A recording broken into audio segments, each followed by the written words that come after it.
I stayed in a cold marriage for 20 years, believing sacrifice was love. When I finally learned why my wife never left, I realized the family I was protecting had already been quietly taken from me. Elena hadn't touched me in years. Not accidentally. Not in passing. Our hands didn't brush when reaching for the same door. Our shoulders didn't graze when walking side by side. The space between us had become precisely calibrated, close enough to appear normal, far enough to avoid contact. Yet when I mentioned separation once, she'd looked at me with something like concern. "We can't do that to the children," she'd said. "They need stability." Miles was 16 then. Iris was 13. Old enough to understand unhappiness, I thought. But Elena made decisions about our family without consulting me, as if my presence was optional, but my function was not. I'd stopped arguing, stopped trying to bridge the distance.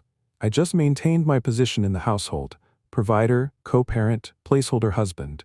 She managed the calendar. I followed it. She planned meals. I ate them. She spoke at parent-teacher conferences. I nodded beside her. Somewhere in those 20 years, I'd become furniture. Useful, predictable, easily ignored until needed. And I'd accepted it because I thought that's what keeping a family together required. At Sunday dinners with her family, Elena spoke for me. Not occasionally. Constantly. "Caleb thinks the new highway project is wasteful," she'd say while I sat right there. "He's worried about property taxes," she'd add, though I'd never mentioned it. "We're planning to renovate the kitchen," she'd announce news to me. Her sister Darla would smile knowingly. Her parents would nod approvingly. And I'd sit there, silent, realizing I'd become a character in a story Elena was telling. A story where my actual thoughts, feelings, and desires were irrelevant. Once I tried to correct her. "Actually, I think the highway." She'd placed her hand on mine, cutting me off gently. "Caleb gets confused about the details sometimes." Everyone had laughed, a small, polite laugh, and I'd felt myself shrink. Later, driving home, I'd asked why she did that. "Did what?" she'd replied, genuinely confused. "Spoke for me, made decisions without asking me." "I was just being helpful," she'd said. "You're always so quiet at these things." I was quiet because she'd trained me to be. Miles avoided eye contact with both of us. Iris clung to routines with an intensity that seemed desperate. And I realized my children had learned something about marriage I'd never intended to teach them. They'd learned that love was optional, that proximity was enough, that two people could share a house, a name, a life, and still be fundamentally alone. I watched Miles with his girlfriend once. He was careful, reserved. He kept distance even when she reached for closeness, and I saw myself at his age, before Elena, before I'd learned to accept emotional starvation as normal. "You really like her?" I'd asked him once. "She's fine," he'd said, not meeting my eyes. "Just fine? What else is there supposed to be?" The question had gutted me. What else was there supposed to be? Warmth, connection, partnership, all the things I'd stopped expecting somewhere along the way. Iris was different. She watched us with the careful attention of someone studying a disaster, trying to understand how to avoid it.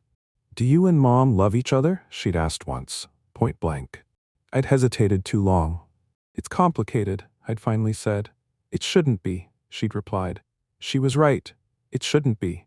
I suggested counseling once. Just once. Elena had looked at me with calm surprise, as if I'd proposed something unnecessarily dramatic. "We're stable, Caleb. That's what matters. But we're not happy. Happiness is a phase," she'd said. "What we have is sustainable." Sustainable, like a business model, like a long-term investment strategy. "Don't you want more?" I'd pressed. "More what?" "Drama, instability, unpredictability?" She'd shaken her head. "We're past that stage. We have responsibilities now." We had responsibilities when we got married too. That didn't mean we had to become strangers. "We're not strangers," she'd corrected gently. "We're partners." But partners communicate. Partners make decisions together. Partners consider each other's needs. We weren't partners. We were adjacent occupants of the same structure, following separate blueprints that occasionally intersected. "I think counseling would help," I'd tried again. "Help with what?" "We're not fighting. We're not struggling financially. The children are doing well. What exactly needs fixing?" Everything I'd wanted to say. The coldness, the distance, the way you look through me instead of at me. But I'd stayed silent. Because what was the point? Darla Haynes had always unsettled me. Elena's closest friend, confidant, and apparently strategic advisor. At a backyard barbecue, she'd cornered me while I was grilling. "You're a good provider, Caleb," she'd said, her tone somehow both complimentary and condescending. "Thanks." Elena's lucky she stayed. The phrasing had caught me off guard. Not lucky she married you. Lucky she stayed. "I didn't realize leaving was ever an option," I'd said carefully. Darla had smiled. "It's always an option. But Elena chose wisely." Chose what? Stability over emotion. Security over complications. She'd said it like she was explaining basic economics to a child. Most women would have left. She'd continued. "But Elena sees the bigger picture." The bigger picture. As if our marriage was a strategic landscape and I was a useful landmark, permanent, reliable, emotionally inert. "What picture is that?" I'd asked. Darla had just smiled and walked away, leaving me standing there with a growing unease I couldn't quite name. Elena chose to stay. Not because she loved me, but because staying served some purpose I didn't yet understand. I'd overheard her on the phone once, talking to someone I didn't recognize. "We're not unhappy," she'd been saying, her voice matter of fact. "We're just arranged. Arranged, like furniture, like a business partnership formed out of convenience rather than affection." "No, he doesn't suspect anything," she continued. "Why would he? Everything looks normal from the outside." I'd frozen in the hallway, barely breathing. "The children are almost grown. A few more years and it won't matter anyway." Won't matter. Our marriage. Our 20 years together. Reduced to something that simply needed to be endured until it became irrelevant. I'd walked away before hearing more, my heart pounding with a realization I'd been avoiding for years. Elena hadn't stayed because she loved me. She hadn't even stayed because of the children. Not really. She'd stayed because leaving, right now, under current circumstances, wasn't yet advantageous. Our marriage had been reframed without my consent, without my knowledge, into something transactional that I'd mistaken for commitment. And I'd been so busy trying to be a good husband that I'd never questioned why she was being a strategic one. I stopped trying to fix things. Not out of anger, but out of clarity. For years, I'd been attempting to repair something Elena had never considered broken. She didn't want closeness. She wanted functionality. She didn't need emotional connection. She needed structural stability. I'd been offering solutions to problems she didn't have. So I stopped. Stopped suggesting date nights she'd decline with practiced excuses. Stopped initiating conversations she'd redirect toward logistics. Stopped hoping for warmth that would never materialize. Instead, I started noticing how carefully Elena maintained appearances, how she'd touch my arm at social gatherings, laugh at my jokes in public, stand close enough in photos to suggest intimacy, how that warmth evaporated the moment we were alone, how she managed our public image with the precision of a brand manager, making sure the family looked cohesive, stable, successful. I wasn't her husband. I was a prop in a performance I hadn't auditioned for. And the realization didn't hurt the way I'd expected. It just settled into my bones like cold, indisputable fact. Elena had built a life that required my presence but not my participation, my function but not my feelings, and I'd been so focused on preserving the family that I'd never asked what we were actually preserving. I found the files by accident. Looking for our insurance documents, I'd opened Elena's filing cabinet, the one she'd always managed alone, and discovered an entire system I'd never known existed. Separate folders, meticulous records, financial projections spanning years. Everything was labeled, dated, color-coded. Our joint accounts, my retirement fund, the house equity. Even projected Social Security benefits, mine and hers, calculated separately. At first I'd thought it was just organizational efficiency. Elena had always been detail-oriented, but then I'd noticed the dates. Some of these projections went back 12 years, scenarios mapped out, options weighed, timelines estimated. This wasn't budgeting, this was planning. Planning for what? I'd found a folder labeled contingencies. Inside were documents about asset division, refinancing options, college fund structures that isolated contributions by parent. My hands had started shaking. She'd been preparing, for years, quietly building financial independence while maintaining the appearance of partnership. I'd closed the drawer carefully, making sure everything looked undisturbed. Elena hadn't stayed out of love, or even duty. She'd stayed because the numbers hadn't yet aligned for departure. And I'd been too trusting, or too naive to see it. Elena grew warmer only when stability was threatened.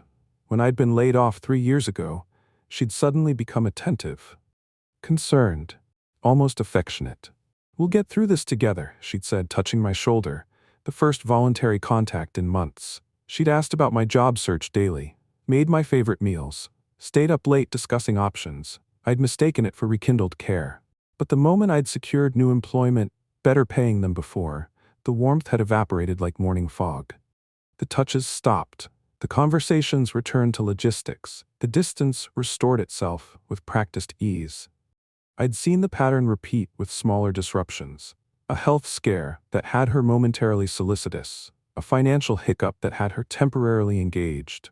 She used affection strategically, applied just enough warmth to secure stability, then withdrew once control was restored. It was efficient, effective, completely calculated, and I'd fallen for it every time, interpreting strategic maintenance as genuine concern.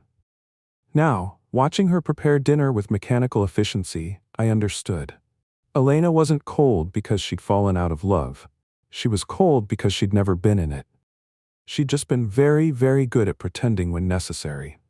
Miles had come home for spring break and we'd sat on the back porch one evening, just the two of us. "Can I ask you something?" he'd said, not looking at me. "Of course. Did you and Mom were you ever actually in love?"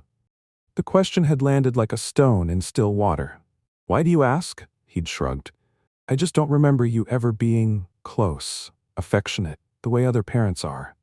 "We've been married a long time," I'd said weakly. "Things change." "That's what I thought," he'd replied. "So I stopped expecting it." "Expecting what?" "Affection. Between partners. I figured that's just what happens. You start out one way and end up this way." My chest had tightened. "Miles, it's fine, Dad, I'm not judging. I'm just saying I learned early not to expect warmth from structure. You taught me that cooperation is enough." He'd said it without bitterness, just stating facts he'd absorbed by observation. I'd wanted to tell him he was wrong, that love didn't have to become duty, that partnership shouldn't feel like endurance. But looking at my own marriage, what evidence could I offer? I'd started reviewing old moments, trying to pinpoint when things had changed. But the truth was, they'd never really been different. The courtship had been brief, practical. We'd met through mutual friends, dated for 8 months, gotten engaged because it made sense. Elena had never been particularly warm, but I'd interpreted her calm demeanor as maturity. Stability. A refreshing change from the emotional volatility of past relationships. I'd proposed, she'd accepted. We'd married in a simple ceremony that felt more like a contract signing than a celebration. And I'd told myself that was fine, that fireworks fade, that practical partnership was more sustainable than passionate romance. But now, looking back, I could see she'd never stayed because of love. She'd stayed because leaving wasn't yet profitable. Every major decision, buying the house, having children, consolidating finances, had been framed as mutual but ultimately served her long-term positioning. She'd been building something I'd mistaken for partnership when it was actually infrastructure. Infrastructure for what? That was the question I couldn't yet answer. But I knew one thing with certainty. Elena had never been trapped in this marriage. She'd been positioned in it. Deliberately, strategically, and I'd been too grateful for stability to notice the difference. The name Evan Pike had appeared in Elena's files, a lawyer I didn't recognize. Documents dated back over a decade, consultations, contingency plans, asset protection strategies, all created while we were supposedly building a life together. I'd contacted him, claiming I needed legal advice about updating our estate planning. His assistant had been friendly, professional, but when I'd mentioned Elena's name, there'd been a pause. "Mrs. Fletcher is already a client," the assistant had said carefully. "Perhaps you'd prefer independent counsel?" Independent. The word had hung in the air like an accusation. Elena had her own lawyer. For over 10 years. Separate from our family attorney. Separate from anything we discussed as a couple. I thanked the assistant and hung up, my hands trembling. This wasn't casual preparation. This was long-term strategic planning. Planning for what? Divorce seemed obvious, but if that was the goal, why wait? Why maintain the charade for years? Unless leaving wasn't about emotion at all.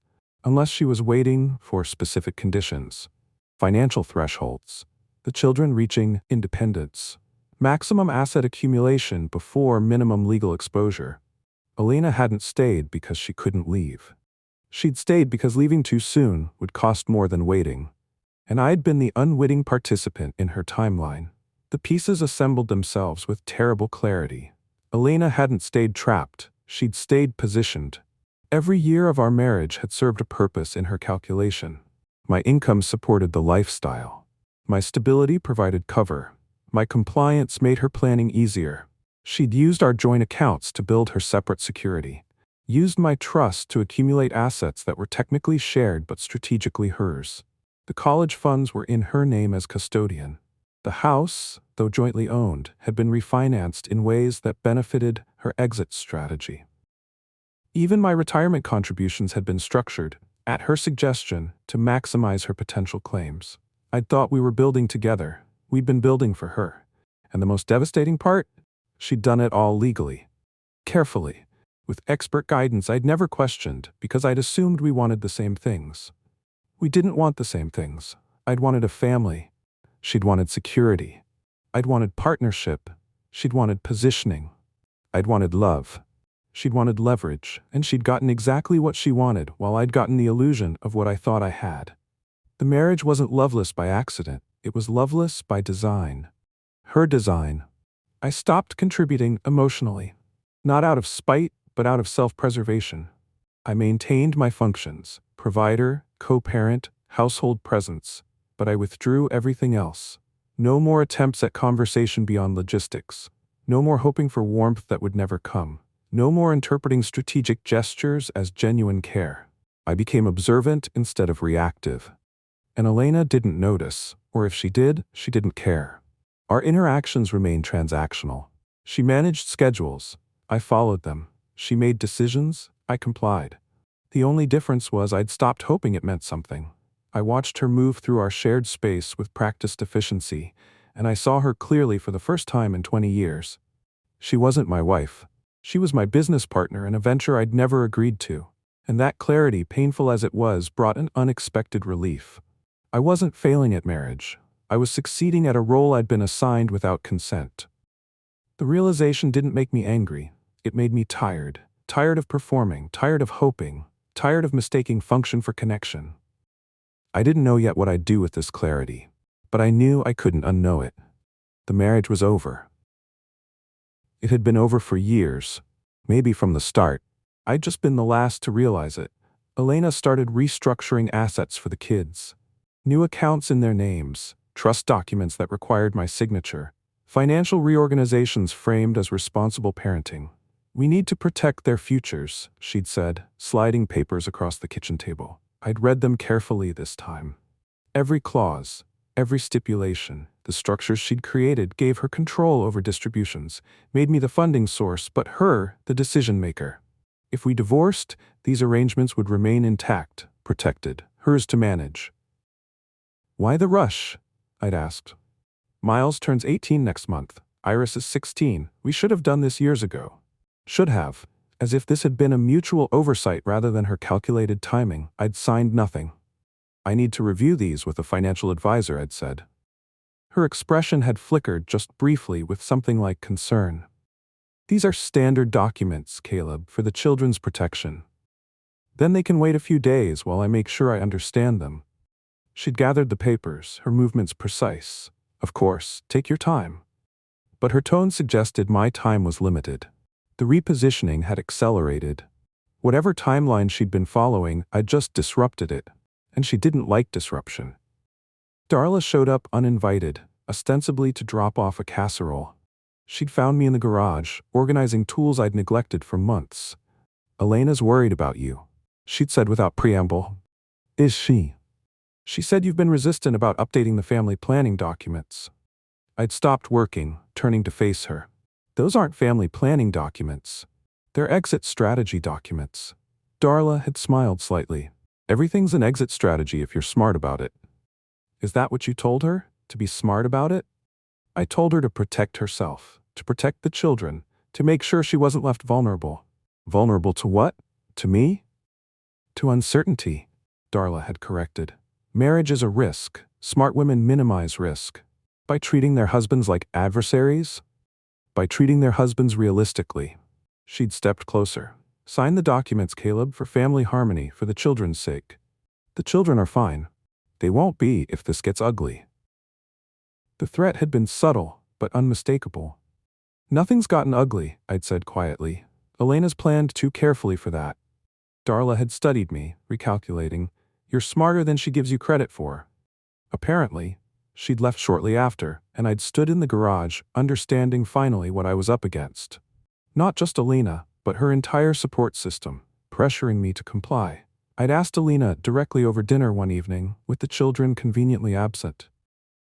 Did you ever love me? She'd looked up from her plate, genuinely surprised by the question. What kind of question is that? A simple one. She'd set down her fork, considering. I don't believe in romantic love, Caleb. I never have. Then why did you marry me? Because you were stable, responsible, someone I could build a life with. Build a life with, or build a life around? She'd frowned.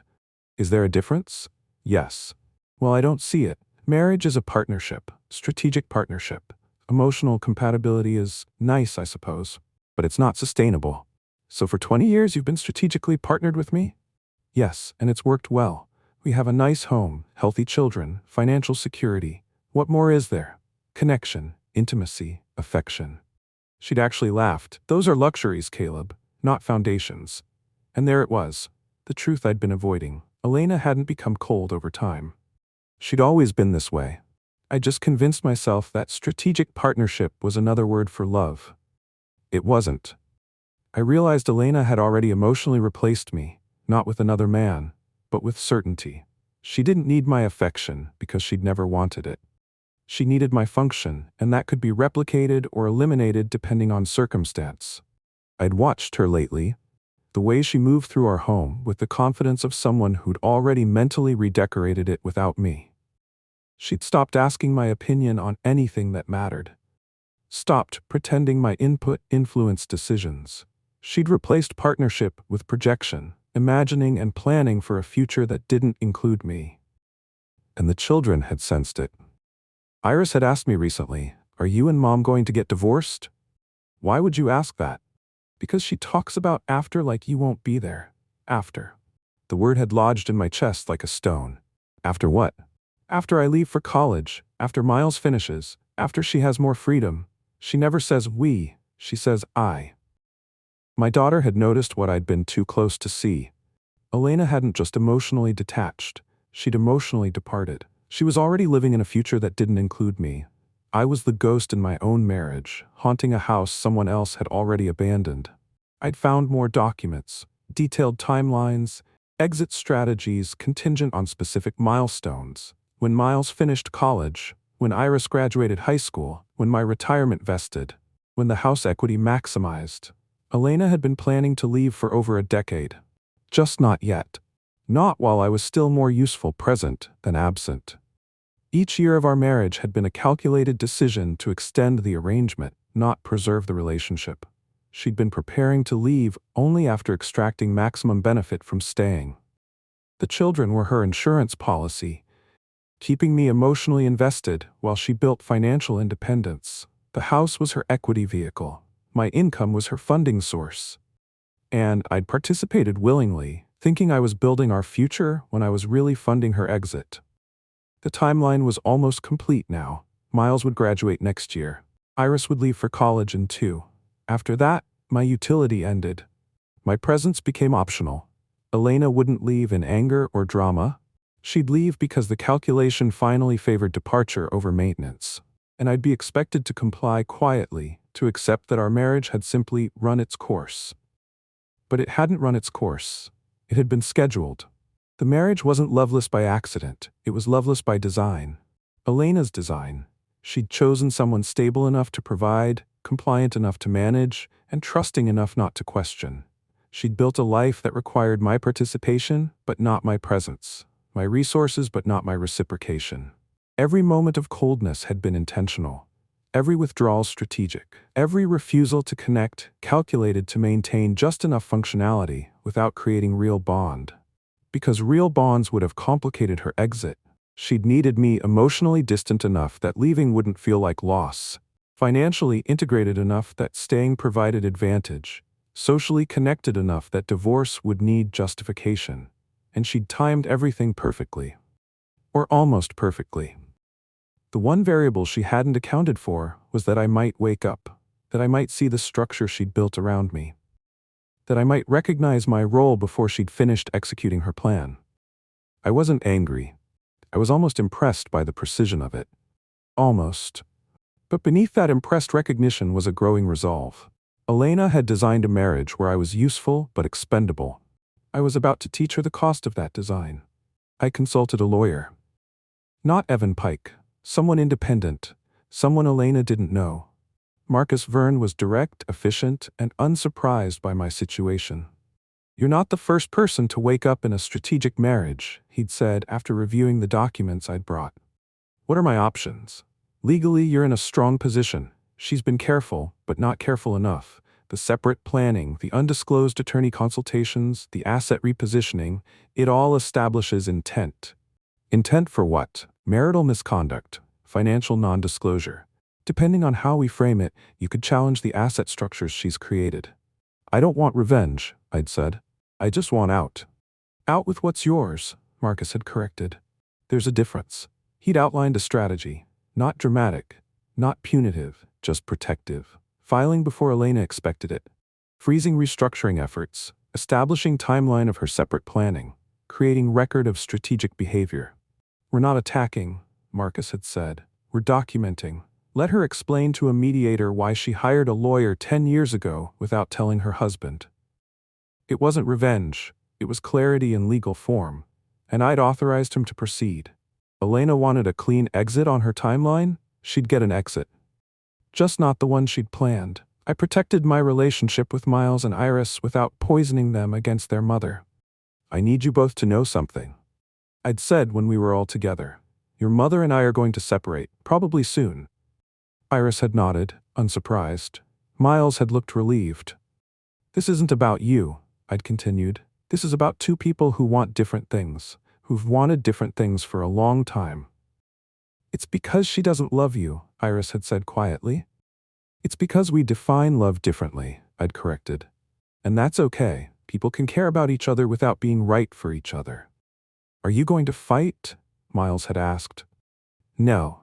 We're going to separate as fairly and quietly as possible." "What if she makes it difficult?" Iris had pressed. "Then I'll handle it. But I won't drag you into it. And I won't ask you to choose sides. Your mother is still your mother. I'm still your father. That doesn't change."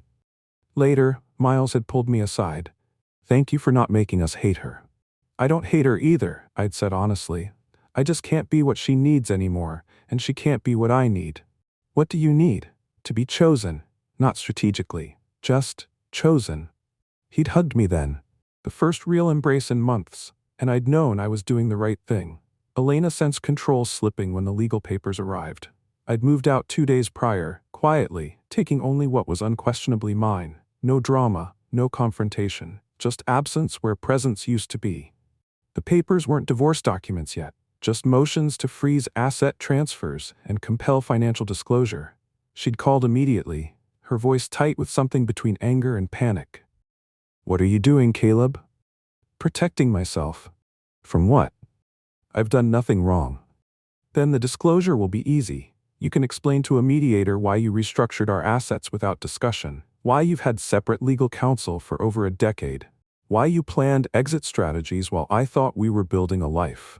Silence. "I was being responsible," she'd finally said. "You were being strategic. There's a difference." "This is ridiculous. We can settle this privately." "We will settle it, just with neutral oversight.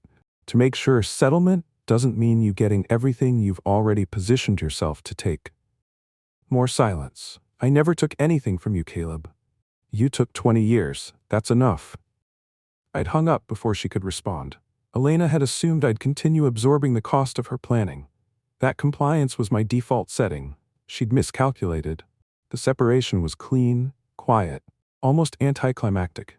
Mediation revealed Elena's decade of separate planning, the hidden consultations, the asset repositioning, the timelines contingent on my utility expiring. Her lawyer had tried to frame it as responsible planning. My lawyer had called it strategic deceit. The mediator had split the difference, awarding me protections to see. Elena's careful planning had tried to circumvent. We divided assets fairly, split retirement accounts, established separate college contributions, dissolved the partnership she'd built around me without my informed consent. She'd fought hardest for control of decision-making, wanting authority over the children's accounts, the house sale timeline, the distribution of shared property. I'd refused every point of control. Not out of spite, but out of self-preservation. We make decisions together or separately, I'd said. But you don't get to manage me anymore. The final agreement was signed without ceremony, just signatures on documents that officially ended what had never really been whole. Elena left the mediation first. No goodbye, no acknowledgement, just absence replacing presence, the way it had been for years. Except now it was official and honest, and I could finally breathe. 3 years later, I watched Miles get engaged to someone who chose him every day. Not strategically, just completely. At the engagement party, he'd pulled me aside. I almost didn't do this, he'd admitted. I almost convinced myself that marriage was just strategic partnership, that affection was luxury, that what you and Mom had was normal. What changed your mind? She did. He gestured toward his fiancée. She chooses me, not because I'm useful, not because I provide stability, just because she wants to. That's how it should be, I'd said. I know that now because you showed me, by leaving, by refusing to stay in something hollow just because it looked intact. Iris had found me later, bringing her girlfriend. Dad, this is Simone. They'd held hands with the casual intimacy of people who didn't calculate touch. Your daughter talks about you constantly, Simone had said. About how you taught her that staying isn't always love. I didn't mean to teach that, I'd said. But you did, Iris had replied. You taught me that sometimes the greatest love is refusing to be misused. I'd watched my children choose differently. Choose better. Choose partners who wanted them, not just needed them. And I'd realized the greatest revenge wasn't destroying Elena's plans. It was refusing to stay part of them. She'd wanted a strategic marriage, a useful partnership, a structure she could control until it no longer served her purpose. I'd given her an exit instead, sooner than she'd planned, on terms she hadn't controlled. And in doing so, I'd shown our children something more valuable than stability. I'd shown them dignity, the kind that comes from choosing yourself when everyone else just wants you to be useful. Elena got her exit, just not the one she'd spent 20 years designing. And I got my life back, the one I'd been too busy being useful to notice I'd lost.